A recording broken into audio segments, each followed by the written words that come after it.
Today we will discuss to the origin of language. कि language कैसे develop हुई. We simply don't know how language originated. We do know that the ability to produce sound and simple vocal pattern appears to be in an ancient part of the brain that we share with all vertebrates, including fish, frog, birds, and other mammals. But that is not human language. हम नहीं जानते कि language कैसे produce हुई और अगर के other mammals जानवरों के जैसे कि फिश फ्रॉग बर्ड्स ये साउंड तो प्रोड्यूस करते हैं लेकिन ये इंसानी लैंग्वेज तो नहीं हो सकती ना. Some type of spoken language must have developed between 1 lakh and 50,000 years ago. How there is no direct physical evidence relating to the speech of our distinct ancestors. बाद रिसर्चर्स के मुताबिक ये बताया गया है कि 1000 साल पहले स्पोकन लैंग्वेज 1 लाख साल पहले 1 लाख साल पहले स्पोकन लैंग्वेज डेवलप हुई और 50,000 साल पहले इसको रिटन फॉर्म में लिखा गया कि ये लैंग्वेज है और ऐसे बोली जाती है. There different theories speculation about the origin of human speech. मुख्तलिफ थ्योरीज बताई गई हैं कि मुख्तलिफ रिसर्चेस के मुताबिक कि ह्यूमन लैंग्वेज क्या है. The divine sources. In most religion, there appears to be a divine source who provides human with language. The basic hypothesis seems to have been that if a human infant are allowed to grow up without hearing any language around them, then they would spontaneously begin using the original God-given language. मुख्तलिफ religion के मुताबिक मुख्तलिफ language की मुख्तलिफ definitions बताई गई हैं कि इंसान कैसे साउंड प्रोड्यूस करता है और इंसान को ग्रो अप करने के लिए जब पैदा होता है और बढ़ता है तो स्पीच की साउंड्स की ज़रूरत पड़ती है, तो वो कैसे डेवलप होती हैं ये सब डिवाइन सोर्स में हम पढ़ते हैं. और ये और हमें असल में डिवाइन सोर्सेज में हमें ये मालूम होता है कि जो अल्लाह ताला ने हमें पैदा किया है तो वो हमें कौन सी लैंग्वेज दे रहा है, यानी कि हमें स्पीच करने के लिए हमारी असल लैंग्वेज क्या है, हम किस साउंड में कम्युनिकेशन करते हैं. An Egyptian pharaoh tried an experiment with two newborn babies more than two, 2500 years ago. After 2 years of isolation, except for the company of gods and a mute shepherd, the children were reported to have spontaneously uttered not an Egyptian word but something that was identified as the Phrygian word bakos, meaning bread. The pharaoh, concluding that Phrygian must be the original language, that seems very unlikely. The children may not have picked up this word from any human source, but as several communicators have pointed out, they must have heard what the gods were saying. Egyptian pharaoh ने एक experiment किया दो बच्चों पर 2500 साल पहले. तो 2 साल उसने बच्चों को आइसोलेशन में रखा. उसके बाद जो वर्ड प्रोड्यूस हुआ वो हुआ बैकोस, और बैकोस का मतलब है ब्रेड, जिसमें तहकीक ये की गई कि बै बकरी से, यानी कि बकरी की साउंड से बै है, और ये जो कॉस है ये एक न्यू थ्योरी है. तो इसको एक उसने न्यू थ्योरी बताया कि यानी कि उसका जो एक्सपेरिमेंट था न्यू बॉर्न बेबी पर, तो वो जो लफ्ज़ 2 साल बाद प्रोड्यूस हुआ वो हुआ बैकोस. तो ये ज़ाहिर हुआ कि ह्यूमन लैंग्वेज जो कि है वो एक यानी जानवरों के साउंड से प्रोड्यूस की गई है. जानवर जैसा बोलते हैं यानी कि सुन कर फिर वर्ड प्रोड्यूस हुए, फिर साउंड, फिर लैंग्वेज डेवलप होती गई ऐसे.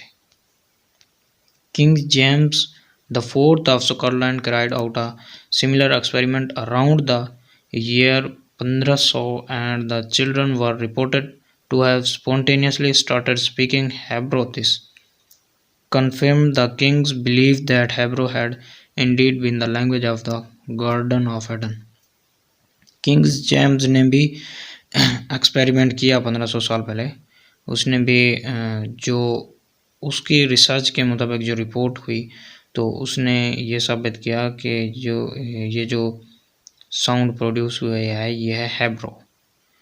तो ये साउंड यानी ये हेब्रो स्पीकिंग कर रहे हैं बच्चे और ये लैंग्वेज गार्डन ऑफ एडन की है। Limitation of the source theory. Other cases of children who have been discovered living in isolation without coming into contact with human speech tend not to confirm the result of these types of divine sources experiment. Very young children living without access to human language in their early years grow up with no language at all.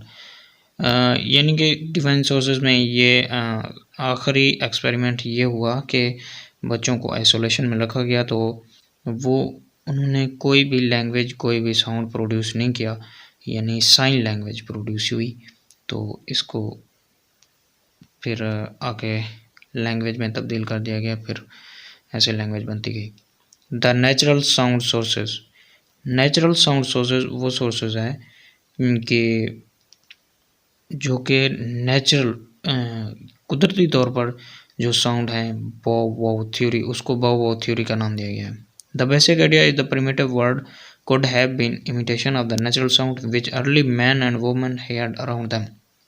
जो कि सबसे पहले जो कि मर्द और ख़वातीन थे तो उन्होंने जो भी साउंड सुनी उसको नेचुरल साउंड कहते हैं। In English, for example, we have splash, bang, boom, rattle, buzz, hiss, screech, and forms such as bow wow, words that sound similar to the noises that describe are examples of onomatopoeia। तो ये जो तमाम words हैं ये यानी कि natural sound sources जो कि है बाउ वाउ थ्योरी, ये ओनोमेटोपिया की बेहतरीन मिसाल है। Limitation of natural sound sources. While it is true that a number of words in any language are onomatopoeia, it is hard to see how most of the soundless things as well as abstract concepts in our world could have been referred to in a language that simply echoed natural sounds. We might also be rather skeptical about a view that seems to assume that a language is only a set of words used as names of things। यानी कि जो कि जितने भी words produce हुए ओनोमेटोपोइया sound के तो उसको नेचुरल साउंड सोर्सेज बाउ वाउ थ्योरी के मुताबिक लैंग्वेज कहा गया और वो ओनोमेटोपोइया की बेहतरीन मिसालें और ये जो तमाम बाउ वाउ थ्योरी के साउंड थे वो वर्ड थे वो साउंडलेस थे, जैसे कि ओ साउंड, वो तमाम साउंड जो थे ना वो साउंडलेस थे। तमाम ओनोमेटोपोइया वर्ड्स जो नेचुरल थ्योरी के मुताबिक प्रोड्यूस हुए नेचुरल साउंड सोर्सेज के वो तमाम साउंडलेस थे। और नेचुरल साउंड सोर्सेज में जिस चीज़ को देखा गया और उसको जो भी उस राइट टाइम में जो बोला गया उसका वही नाम हो गया और वहीं से एक वर्ड प्रोड्यूस हो गया, डेवलप हो गया। The social interaction source. The he हो थ्योरी। सोशल इंट्रैक्शन मतलब कि हम जो उस टाइम जब थ्योरी प्रोड्यूस हुई तो लोग ग्रुप्स में रहते थे और उनको एक दूसरे से कम्युनिकेट करने के लिए जो भी साउंड जो कम्युनिकेशन जो वर्ड वो एक दूसरे से बोलते गए वही साउंड बनता गया, वही कम्युनिकेशन वही और वही लैंग्वेज बनती गई। The theory places the development of human language in a social context. Early people must have lived in groups, if only because larger group offered better protection from attack। Groups are necessarily social organization, and to maintain those organizations some forms of communication is required even if it is just grunts and curses। यानी कि जब उस वक्त लोग groups में रहते थे, जो अपना प्रोटेक्शन के लिए एक दूसरे से जो साइन लैंग्वेज, जो साउंड एक दूसरे से कम्युनिकेशन में इस्तेमाल करते थे, तो वही लैंग्वेज उस वक्त बनती गई। जैसे कि ग्रंट्स और कर्सेस, यानी कि शुरू शुरू में जो भी लैंग्वेज प्रोड्यूस होती गई ना, मतलब कि गुस्से के इजहार के लिए या ऐसे। Limitation of the social interaction source. Human sound limitation of the social interaction source. Human sound must have had some uses within the life and social interaction of early human groups. This relates to the social aspect of the function of language. It does not answer our question about the origin of sound produced। जो कि human language है, वो ज़िंदगी में बेहतरीन एक दूसरे से रिलेशन कायम करने के लिए, कम्युनिकेट करने के लिए, ग्रुप्स में रहने के लिए जो भी साउंड उस वक्त बोली गई, तो उसको सोशल सोर्स कहते हैं, सोशल इंटरेक्शन सोर्स कहते हैं उस वक्त। और जो भी उसमें फंक्शन, एक दूसरे में फंक्शन कायम करने के लिए जो साउंड कायम बोली गई, उसको फिर लैंग्वेज का नाम दे दिया गया उस वक्त। द फिज़िकल अडप्शन सोर्स, यानी कि ये वो सोर्स है जिसमें फ़िज़िकल, उस वक्त फ़िज़िकल काम करने में जो साउंड बोली गई, तो उसको फिज़िकल अडप्शन सोर्स कहते हैं। जैसे कि human possess physical feature distinct from their other creatures which may have been able to support speech production. For example, there are physical difference between the skull of a gorilla and that of Neanderthal man from around 60,000 years ago। यानी कि इसमें जो भी physical काम के दौरान जो sound produce हुई, तो उस वक्त वही लैंग्वेज फिज़िकल अडप्शन सोर्स कही गई, उसको कहा गया। The reconstructed vocal tract of an unborn suggest that some consonant like sound, जो कि वोकल ट्रैक्ट उस वक्त नंडरथल ने सुजेस्ट की, उसको फिज़िकल अडप्शन सोर्स कहते हैं। Distance would have been possible in the study of evolutionary development। There are certain physical features which appear to be relevant for speech. However, such features would not necessarily lead to speech production। यानी कि physical काम के दौरान जो भी word बोले गए, जो भी काम ज़रूरी लगा, और जो साउंड वर्ड बोले गए, साउंड प्रोड्यूस हुई, तो उसको वो फिर बाद में लैंग्वेज बन गई, तो उसी को फिज़िकल अडप्शन सोर्स कहते हैं लैंग्वेज का। Human teeth, physical adoption source में ये ह्यूमन टीथ, लिप्स, माउथ बेहतरीन अहम किरदार अदा करते हैं। ह्यूमन टीथ यानी कि हमें खाना खाने में, और वी वावल साउंड में और एफ साउंड में हेल्प करते हैं, यानी कि हमारी लैंग्वेज डेवलप करने में, वर्ड्स को प्रोड्यूस करने में हमारी मदद करते हैं। और upright not slanting outward like those of apes, and they are roughly even in height. They are also very helpful in making sounds such as F or V। Human lips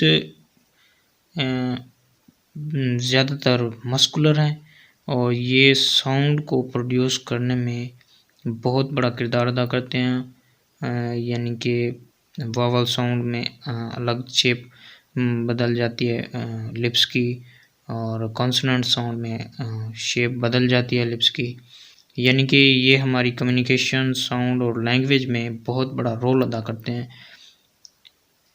human lips have much more intricate muscle interlacing than is sound in other primates, and their resulting flexibility certainly helps in making sound like P or B.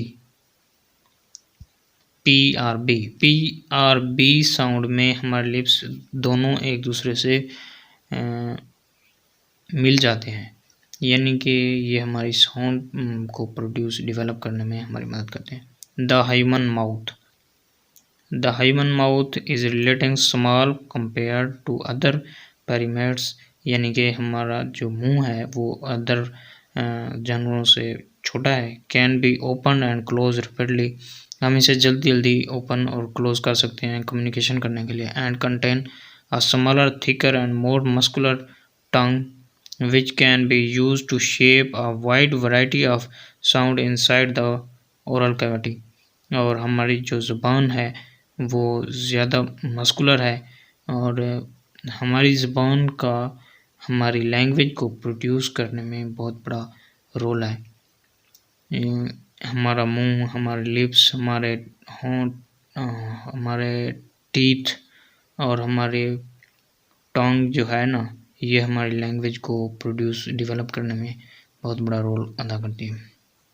The human larynx, the human larynx और voice box, इसको voice box इसलिए कहा जाता है कि इसमें जब हमारे लैरिंक्स में सांस जाती है और आती है, यानी कि ये जो मुंह का हिस्सा है इसको लैरिंक्स कहते हैं, और इसमें जब हमारे होंठ, मुंह, ज़ुबान ये सब मिलकर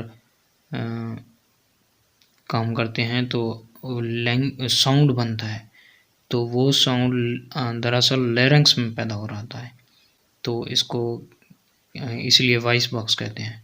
different significant in position from the larynx of other primates such as monkey.